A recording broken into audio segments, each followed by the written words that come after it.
제목으로 말씀 함께 나누고자 합니다. 출산을 앞두고 있는 이들에게 항상 어른들이 하는 얘기를 들었습니다. 그것은 바로 지금은 아이가 빨리 나왔으면 하지만 나오는 순간 고생이다. 그리고 이제 아기가 태어났어요. 신생아가 아무것도 못해요. 다 먹여야 되고 모든 것들을 다 해줘야 되잖아요. 얘 제발 걸었으면 좋겠다. 근데 항상 어르신들이 하는 말이 있습니다. 걷기 시작하면 더 고생이다. 시간이 지나서 이제 아이가 조금 장성합니다. 나름대로 판단하고 이성적인 사고를 하기 시작해요. 그때는 어떻습니까? 부모에게 따지기 시작하죠. 인생이 자꾸만 성숙할수록 더 힘들어지는 것을 보게 되는 것입니다. 그래서 처음에 이제 자녀가 태어났을 때 얼마나 귀엽습니까? 아름답고 그냥 빵긋 웃는 것만 보면 행복하지만 조금만 시간이 지나면 그 자녀로부터 받는 상처와 참 고생이 참 이만저만이 아닌 것을 보게 됩니다. 하나님께서도 우리 인간을 처음에 창조하시고 뭐라고 고백하셨죠? 네, 너무나도 좋으셔서 창세기 1장 31절 이렇게 말씀하셨습니다. 같이 읽어보겠습니다. 하나님이 지으신 그 모든 것을 보시니 보시기에 심히 좋았더라.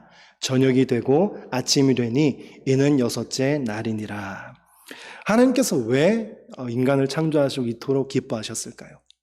부모가 자녀의 그런 모습을 볼 때 기쁜 이유는 뭐 예쁘기도 하고 다들 이쁘다고 하더라고요. 자기 자녀. 겉으로 봤을 때 객관적으로는 안 이뻐도 부모는 이쁘잖아요. 왜 그럴까요? 자신을 닮아 있기 때문에. 하나님께서 왜 하나님의 자녀들을 아름다워하시고 기뻐하시냐? 하나님의 형상과 모양을 따라 만들어졌기 때문입니다. 처음에 하나님께서 인간을 창조하실 때 우리는 하나님의 형상과 모양을 그대로 꼭 빼닮았던 것입니다. 그래서 하나님께서 우리를 만드시고 심히 좋았더라고 고백하십니다.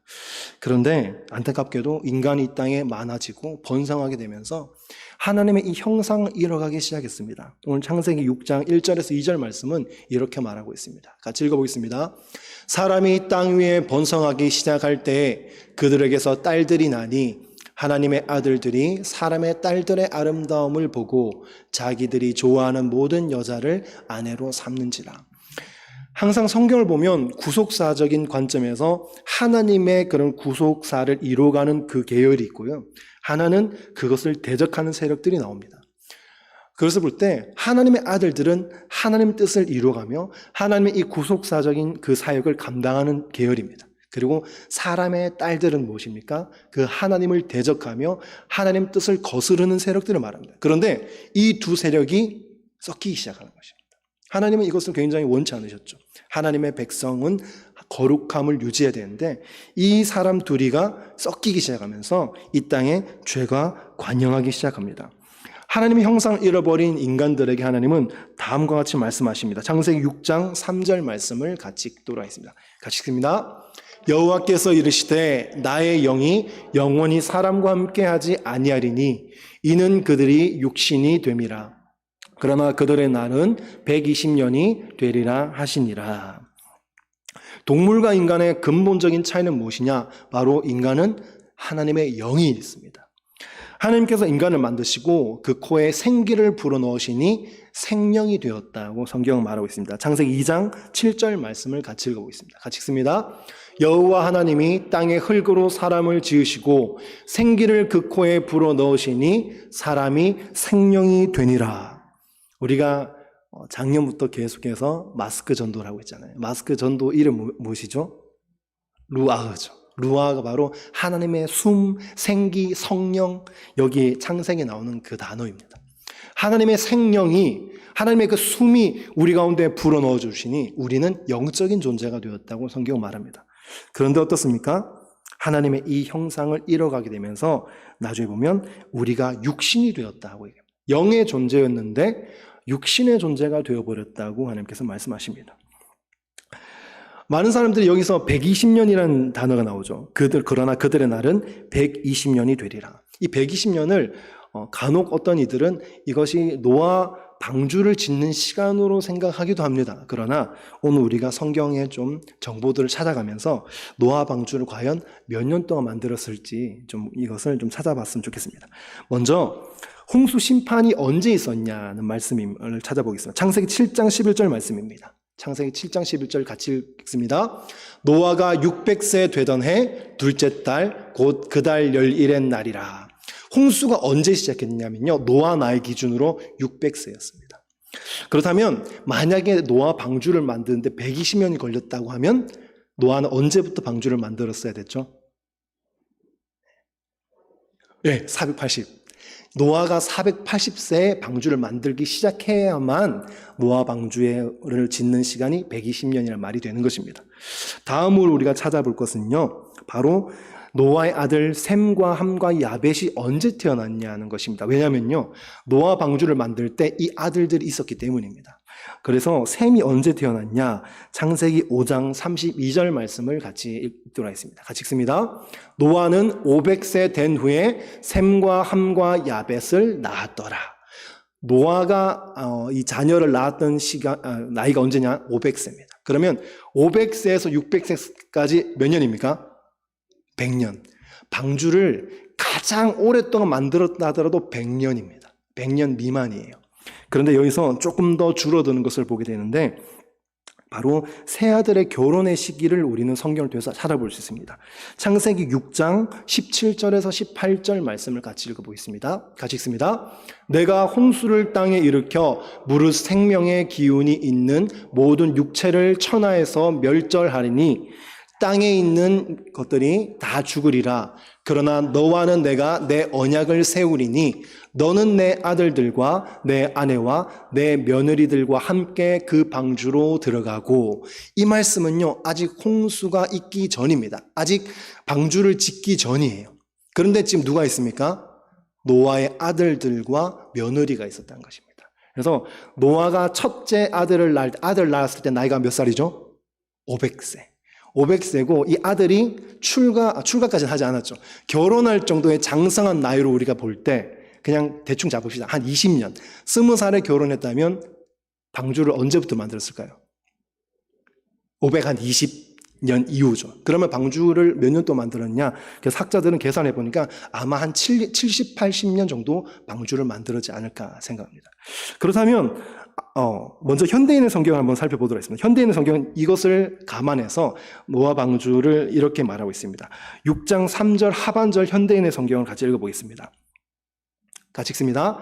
사람의 목숨은 길어야 120년밖에 안 될 것이다. 그래서 아까 120년이라는 것이 노아 방주를 짓는 시간이 아니고 하나님께서 인간의 수명을 이제 줄인다는 그런 경고의 메시지로 보기도 합니다. 저도 여기에 동의하는 편인데 이 120년이라는 것은 하나님께서 인간의 수명을 줄이는 것을 우리에게 말해주고 있는 것으로 보입니다.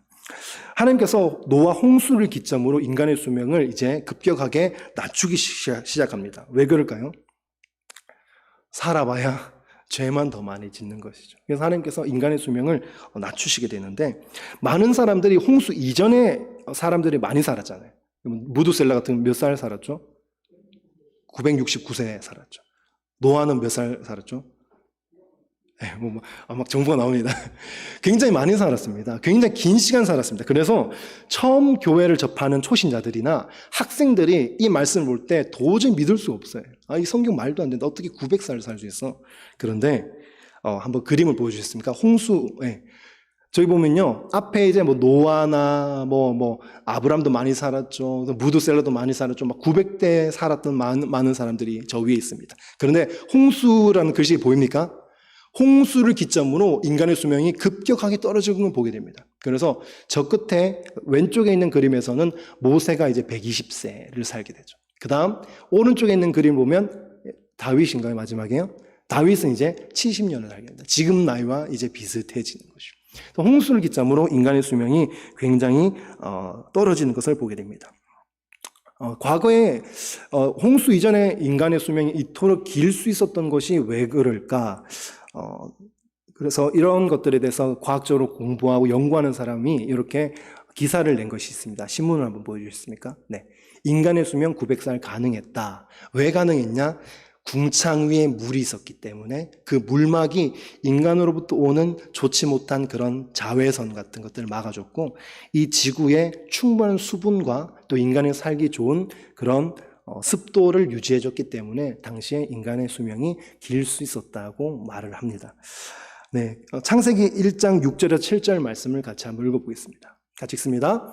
하나님이 이르시되 물 가운데에 궁창이 있어 물과 물로 나뉘라 하시고 하나님이 궁창을 만드사 궁창 아래 물과 궁창 위에 물로 나뉘게 하시니 그대로 되니라. 성경에서 명확하게 말하겠죠. 당시에는 궁창 위에 물이 있었다. 궁창 아래 물은 뭐 우리가 흔히 생각할 수 있는 뭐 바다나 강이나 또 지하수를 말할 수 있겠죠. 그런데 이때는 궁창 위에 물이 있었다고 얘기합니다. 만약 우리가 노아 시대 이전에 태어났으면요, 선크림을 바를 필요가 없습니다. 다 알아서 차단해 주는데 노아 방주 이후로 이 모든 것들을 막아줬던 물막이 사라지게 되었습니다.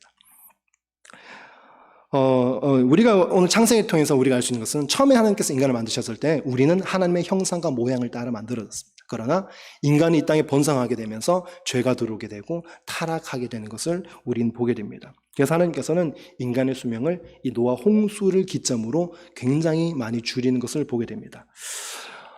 이 땅을 참 많이 살고 인생에 뭐 많은 경험을 하셨던 여기에 또 우리 어르신들도 있으신데 나이를 먹으면 먹을수록 죄를 덜 짓습니까? 더 많이 짓습니까? 많이 짓습니까? 많은 사람들이 그렇게 얘기합니다. 우리가 아무리 예수를 믿는다 하더라도 우리가 사는 인생만큼 더 많은 죄를 지을 수밖에 없는 우리는 연약한 존재인 것입니다. 신학적으로도 많은 사람들이 존경을 받기도 하고요. 목회자로도 참 많은 존경을 받는 한 목사님을 여러분들에게 잠시 소개하려고 합니다. 바로 박윤선 목사님이신데요. 사진 한번 보여주시겠습니까? 네, 박윤선 목사님이 40년 동안 목회를 이제 회상하면서 회고하시면서 말씀하셨던 말씀이 참 우리에게 많은 메시지가 울림이 있지 않는가 생각합니다. 이 박윤선 목사님이 40년간 목회를 돌아보면서 이런 말씀하셨어요. 다음 한번 더 눌러주시겠습니까? 네, 같이 한번 읽어볼까요? 나는 83년 묵은 죄인입니다. 이분은요, 성경 66권을 다 주예를 할 만큼 성경에 굉장히 능통하셨던 분입니다. 그리고 목회도 하셨던 목사님이신데 자신의 삶을 돌아볼 때 나는 83년 묵은 죄인입니다. 우리가 이 땅을 살아가면서 나의 죄의 농도, 깊이, 나의 죄성을 더욱더 깨달아간 것이 사실 은혜가 아닌가 생각하게 됩니다. 아무튼 창세기를 통해서 우리가 알 수 있는 것은 인간이 이 땅에서 살아가면서 많은 죄가 이 땅에 관영하게 되었다는 것입니다. 창세기 6장 5절에서 6절 말씀을 같이 읽어보겠습니다. 같이 읽습니다. 여호와께서 사람의 죄악이 세상에 가득함과 그의 마음으로 생각하는 모든 계획이 항상 악할 뿐임을 보시고 땅 위에 사람 지었음을 한탄하사 마음에 근심하시고. 하나님은 창세기를 통해서 이 땅에 죄가 가득했다고 말씀하십니다. 그런데 어느 정도 가득했냐?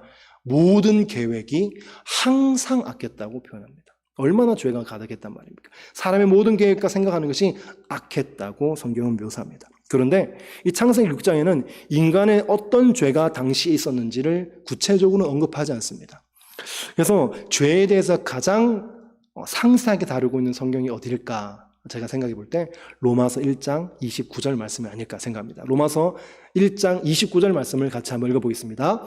곧 모든 불의, 추악, 탐욕, 악의가 가득한 자요 시기, 살인, 분쟁, 사기, 악독이 가득한 자요 수근수근하는 자요.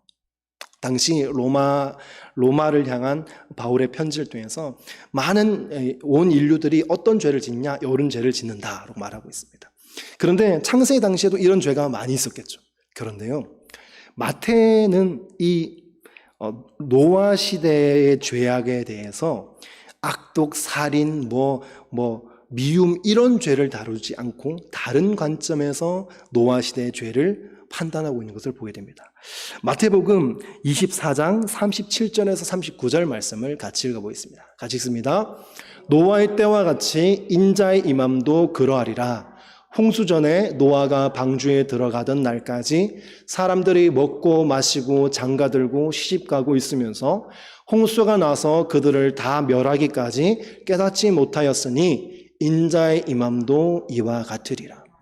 마태복음 24장은 흔히 종말장이라고도 말하는 예수님을 통해서 제자들이 마지막 때 어떤 일들이 있습니까? 라고 물을 때 너희는 사람의 미혹에 빠지지 않도록 조심해라 라고 말씀하시면서 마지막 때 있을 징조들에 대해서 예수님께서 직접 제자들에게 해주셨던 말씀입니다. 이때 마태복음 24장에서 무엇을 말하는? 마지막 때는 노아의 때와 같습니다. 근데 이 노아의 때와 같은데 어떤 죄를 다루고 있냐? 앞에 로마서의 말씀처럼 뭐 불의, 추악, 탐욕, 살인, 분쟁, 뭐 사기, 시기, 악독 이런 것을 말하지 않습니다. 사람들이 그저 먹고 마시고 시집가고 장가가는 것을 죄라고 말하고 있습니다. 왜 이것이 죄일까요? 이것이 사실 뭐 큰 문제가 되겠습니까? 그런데 왜 이것이 죄라고 말하냐? 마지막 때가 되면요, 일상의 분주함 속에 하나님에 대한 관심이 없습니다. 분주함이 죄인 것입니다. 분주함 가운데 하나님의 뜻을 알지 못하고 하나님에 대한 관심도 없는 시기가 바로 마지막 때라고 말하고 있습니다. 노아 시대가 과연 그랬다고 얘기합니다. 그리고 오늘날을 살아가고 있는 우리 모두에게 사실 이것은 너무나도 위험한 죄인 것입니다. 우리가 바쁘게 한 주 한 주를 살아가다 보면 하나님의 뜻이 무엇인지, 하나님께서 나를 통해 이루기를 원하시는 것이 무엇인지를 생각하지 못하고 그저 목적 없이 살아가기가 너무나도 쉽다는 것입니다. 그래서 마태는 예수님의 이 말씀을 인용하면서 마지막 때는 노아의 때와 같은데 그 노아의 때 가장 큰 죄가 무엇이냐? 그저 일상을 분주하게 살아간 것입니다. 하나님의 심판의 때가 성큼성큼 다가오고 있음에도 불구하고 그들은 전혀 몰랐던 것입니다. 오늘 이것을 통해서 우리가 함께 나누고자 하는 첫 번째 메시지는요, 같이 읽어보겠습니다. 분주함과 무관심에 의해 하나님의 뜻을 알지 못하는 것이 죄입니다. 노아 시대 사람들이 그냥 게으르게 살았을까요? 굉장히 분주하게 살았습니다. 자신의 일상을 열심히 살아갔을 것입니다. 그런데 그럼에도 불구하고 그 가운데 분주함을 통해서 하나님의 뜻을 전혀 몰랐던 것, 그것이 바로 노아 시대의 죄악이었으며 오늘날 마지막 때를 살아가는 저와 여러분들의 시대 속에 죄라고 성경은 말하고 있습니다.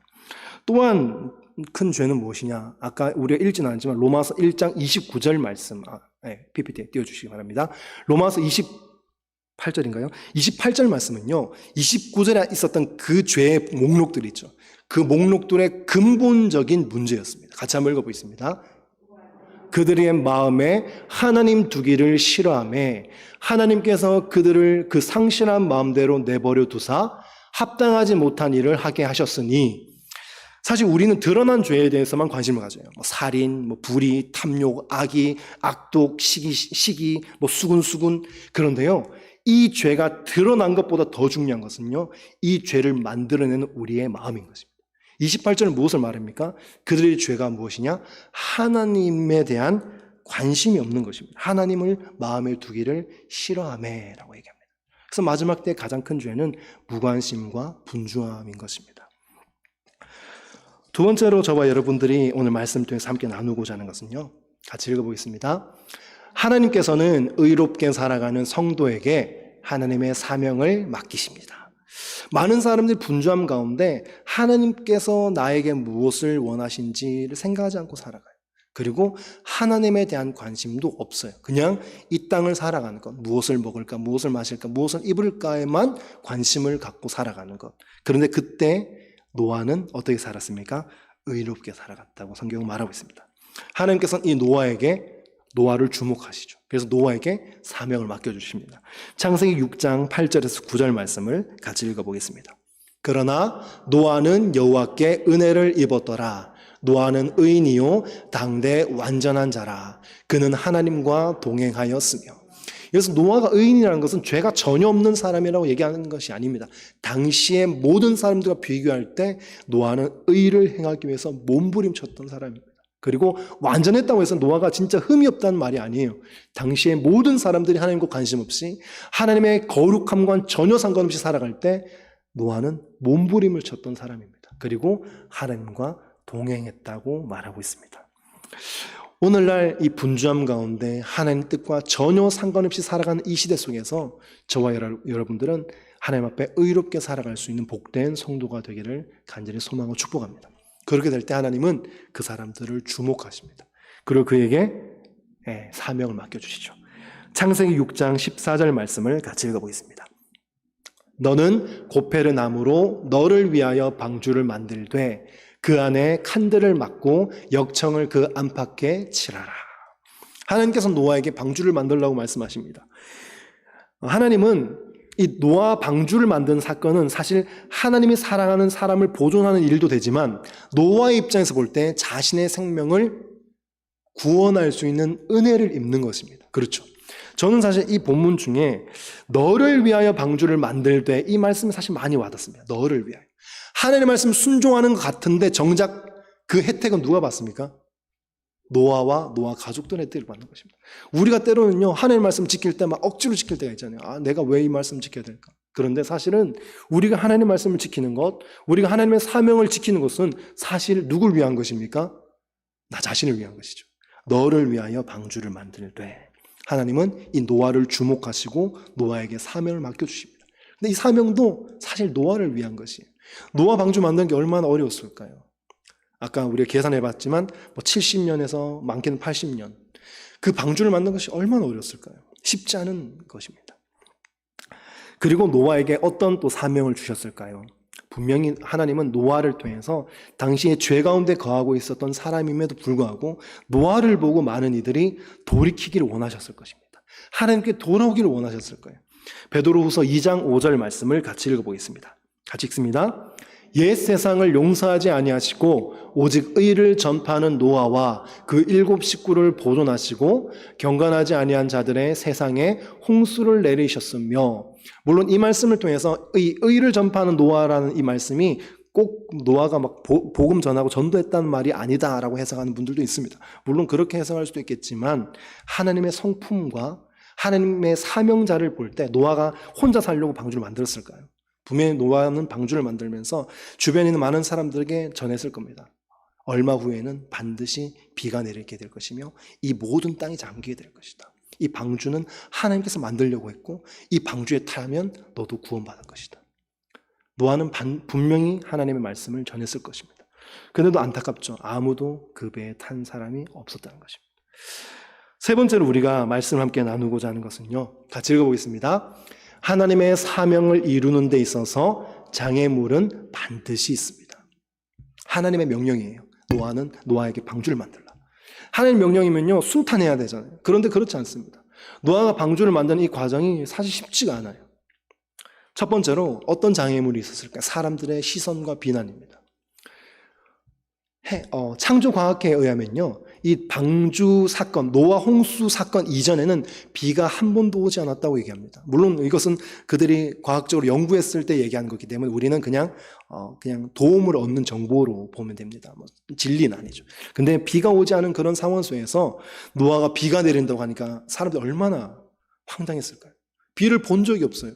비가 엄청나게 내려서 잠겨본 경험이 없어요. 그런데 방주를 만들어요. 햇볕 쨍쨍한데. 여기 하나님께서 비를 내릴 건데 40주 40야를 비를 내릴 거라서 여기 모든 만물들이 다 잠기게 될 거다. 여러분들 같으면 그거 고지고대로 믿겠습니까? 안 믿죠. 사람들 믿지 않습니다. 그래서 노아를 엄청나게 비난했을 겁니다. 저 미친 사람 아니냐고. 자신의 저 일생을 바쳐서 저 방주 만든 저 할아버지 미친 거 아니냐고. 비가 내린 적이 없는데 뭐가 비가 내린단 말이야. 사람들이 얼마나 노아를 비난했을까요? 사람들의 시선과 비난이 하나님의 사명을 이루어가는 데 있어서 우리에게 향할 수 있다는 것입니다. 노아는 사실 그것이 쉽지 않았을 것입니다. 두 번째로 우리가 또 어떤 하나님의 사명을 이루는 데 있어서 방해가 있을까? 두 번째는요, 인간의 힘으로는 감당할 수 없는 것들을 하나님께서 우리에게 맡겨주십니다. 우리가 하나님의 사명, 하나님의 비전을 이루는 데 있어서는요, 나의 힘과 지식이 아니라 하나님의 능력과 하나님의 지혜가 와야만 되는 것입니다. 노아 방주의 실제 크기를 한번 보시겠습니다. 사람 보입니까? 사람 굉장히 작잖아요. 노아 방주의 실제 크기를 미국에서 만들었습니다. 저 정도로 큰 배를 노아 가족 8명이 만들었습니다. 도와준 사람이 있었을까요? 전 없었을 거로 생각합니다. 왜냐하면요, 도와줬다면 그 사람도 방주를 타게 됐을 것입니다. 그냥 노아 가족이 80년 그 정도 시간 동안 엄청나게 그 가족이 고생한 겁니다. 고페르 나무 구하는 거 얼마나 어려웠을까요? 운반하고 그것을 만드는 과정들이 쉽지 않았습니다. 사람의 힘과 능력은 할 수 없는 것이. 고린도전서 10장 13절 말씀을 같이 한번 보겠습니다. 같이 읽습니다. 사람이 감당할 시험 밖에는 너희가 당한 것이 없나니 오직 하나님은 미쁘사 너희가 감당하지 못할 시험 당함을 허락하지 아니하시고 시험 당할 즈음에 또한 피할 길을 내사 너희로 능히 감당하게 하시느니라. 많은 사람들이 이 말씀을요 잘못 적용할 수 있습니다. 하나님은 감당할 만한 것만 주신다. 그래서 감당할 만한 것이 아니면 이건 하나님의 뜻이 아니야라고 생각할 수 있습니다. 그렇지 않습니다. 사실 우리는요 이 땅을 살아가면서 감당할 만한 일들은 없습니다. 하나님의 도우심과 하나님의 지혜와 하나님의 능력이 있기에 우리가 감당하는 것이죠. 그렇기 때문에 우리는 빌립보서 4장 13절의 말씀을 함께 생각해야 됩니다. 같이 읽어보겠습니다. 내게 능력 주시는 자 안에서 내가 모든 것을 할 수 있느니라. 그렇습니다. 우리에게 능력 주시는 자 안에서 감당할 수 있다. 모든 것을 할 수 있다고 말씀하십니다. 그래서 우리가 하나님의 사명을 이루어가는 데 있어서는 무엇이 필요합니까? 하나님의 전적인 도우심이 필요합니다. 아까 우리가 노아 방주를 보여드렸는데요. 실제 크기가 축구장보다 조금 더 커요. 그것을 노아 가족이 만들어간 것입니다. 얼마나 쉽지 않았을까요? 하나님의 지혜와 능력과 체력과 모든 도우심의 손길들이 필요했을 것입니다. 그리고 세 번째로 하나님의 사명을 이루어가는 데 있어서 또 마지막으로 장애물이 있습니다. 그것은 바로 고독과의 싸움입니다. 하나님의 사명을 이루는 길은 굉장히 고독할 수 있습니다. 많은 이들이 가지 않습니다. 좁은 길이고 험난한 길입니다. 많은 사람들은 넓고 편한 길을 가기로 하지 좁은 길을 가려고 하지 않습니다. 우리가 이 고독을 어떤 일을 통해서 잘 알 수 있습니까? 엘리야 선지자죠. 열왕기상 19장 10절 말씀을 같이 읽어보겠습니다. 같이 읽습니다. 오직 나만 남았거늘 그들이 내 생명을 찾아 빼앗으려 하나이다. 엘리야는 정말 우리가 기억하기엔 대단한 선지자입니다. 그 악한 이세벨과 대항하며 당시에 바알과 아세라 선지자들과 영적인 전투를 벌였던 대단한 사람이죠. 그런데 그도 자기가 혼자 있다는 생각에 휩싸이기 시작하니까요.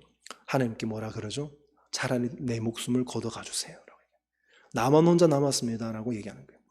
우리가 하나님의 사명의 길을 걸어갈 때 굉장한 고독을 경험할 수 있습니다. 그런데 어떻게 해야 될까요? 그럼에도 불구하고 하나님의 기림을 계속 점검하고 하나님의 도우심을 구해야 되겠죠. 하나님의 길을 갈 때 가장 힘든 것은요, 이 고독 때문에 어떤 마음이 드냐? 내가 가는 이 길이 제대로 가는 길이 맞나? 옆에 사람들 보면요, 교회 다니는 사람들도 봐도 그냥 편한 길을 가는 사람들이 있습니다. 나만 이렇게 별날 가는 게 맞나? 나만 이렇게 주일 성수 열심히 하려고 하냐? 옆에 있는 사람들은 뭐 주일 가끔씩 빠지기도 하고 막 그런데 나만 이 주일을 지키려고 이렇게 몸부림칠 필요가 있나? 어떻게 될까요? 지켜야 되죠. 몸부림쳐야 되죠. 하나님의 말씀 지키기 위해서 몸부림쳐야 됩니다. 우리가 하나님의 사명을 감당하는 데 있어서 반드시 장애물이 있기 때문입니다. 마태는 마지막 때를 언제라고 얘기했냐? 노아의 때와 같다고 얘기했습니다. 노아의 때 가장 두드러지게 나타난 증상은요, 많은 사람들이 그냥 일상 가운데 푹 빠져 있습니다. 먹고 마시고 시집가고 장가가고 일상생활을 영위하는 데 있어서 분주하고 바쁩니다. 그러면서 하나님의 심판의 때가 성큼성큼 다가오고 있음에도 불구하고 그들은 몰라요. 오늘 이 마지막 때를 살아가는 저와 여러분들에게 하나님께 주신 메시지는 무엇입니까? 하나님의 뜻이 무엇인지, 하나님께서 나를 통해 이루기를 원하시는 것이 무엇인지를 항상 주목하며 바라봐야 되는 것입니다. 그리고 하나님의 말씀을 붙들고 의롭게 살아가야 되는 것입니다. 하나님의 말씀 붙들고 의롭게 살아갈 때 하나님은 우리를 주목하십니다. 그리고 우리에게 사명을 맡겨주십니다. 그런데 그 사명을 이루어가는 길이 쉽습니까? 어렵습니다. 많은 방해들이 있어요. 사람들의 시선이 좋지 않아요. 시선이 곱지 않아요. 너 미친 것 아니냐? 너 왜 그렇게 하나님께 충성하냐? 너만 그렇게 신앙생활 할 필요 없다. 사람들의 시선과 비판이 우리를 향할 수 있습니다. 또한 어떻습니까? 내 힘으로는 감당할 수 없어요. 그래서 항상 주님의 도우심을 구해야 되는 것입니다. 마지막으로 하나님의 그 사명을 감당하는 데 있어서 많은 이들이 가지 않기 때문에 좁아요. 그래서 고독합니다. 내가 가는 이 길이 바른 길인가 고민하게 돼요. 그래서 교회 공동체가 중요한 것입니다. 옆에 있는 권사님, 옆에 있는 장로님, 옆에 있는 집사님이 함께 그 길을 걸어가기 때문에 내가 가는 길이 바른 길이구나. 그래서 저와 여러분들이 이 공동체 가운데 하나님의 위로와 하나님 붙드심의 역사가 넘치기를 간절히 소망합니다. 오늘 말씀 생각하면서 우리가 다 함께 기도하실 때 하나님, 마지막 때를 살아가는 우리의 삶 가운데 하나님 도와주셔서 이 노아의 때와 같은 이 시대 속에서 분주함과 또 이런 삶 때문에 하나님 뜻을 분별하지 못하는 자가 되지 않도록 도와주시옵소서. 다 함께 주님의 이름 한번 부르짖고 통성으로 기도합니다. 주여, 하나님 아버지, 노아의 시대가 바로 마지막 때의 시대와 같다고 마태복음을 통해서 우리에게 말하고 있습니다. 하나님, 우리는 마지막 때를 살아가고 있습니다. 이 분주함과 우리의 일상의 바쁨 속에서 하나님께서 우리를 통하여 이루기를 원하신 뜻이 무엇인지를 분별하지 못하며 살아간다면 그것이 성경은 죄라고 말하고 있습니다. 목적 없이 바쁘게 살아가는 것, 그것이 죄라고 말하고 있습니다. 하나님, 이 바쁜 일상 가운데, 이 바쁜 이 현대인의 삶 속에 하나님, 내가 하나님 뜻을 잃어버리며 살아갈까 두렵습니다. 하나님, 항상 주님께서 원하시는 뜻이 무엇인지를 분별하며 살아갈 수 있도록 도와주시옵소서. 하나님, 의롭게 살아갈 수 있도록 도와주시옵소서. 하나님의 말씀을 붙들고 몸부림치며 살아갈 때 하나님은 그 자를 주목하십니다. 그리고 그 사람에게 사명을 맡겨주십니다. 하나님의 사명을 붙들고 살아갈 수 있는 우리의 삶이 될 수 있도록 도와주시며 그 사명을 이루가는 데 있어서 많은 장애물이 닥친다 할지라도 하나님 꿋꿋하게 믿음으로 걸어갈 수 있는 우리의 삶이 될 수 있도록 주님께서 축복하여 주시옵소서.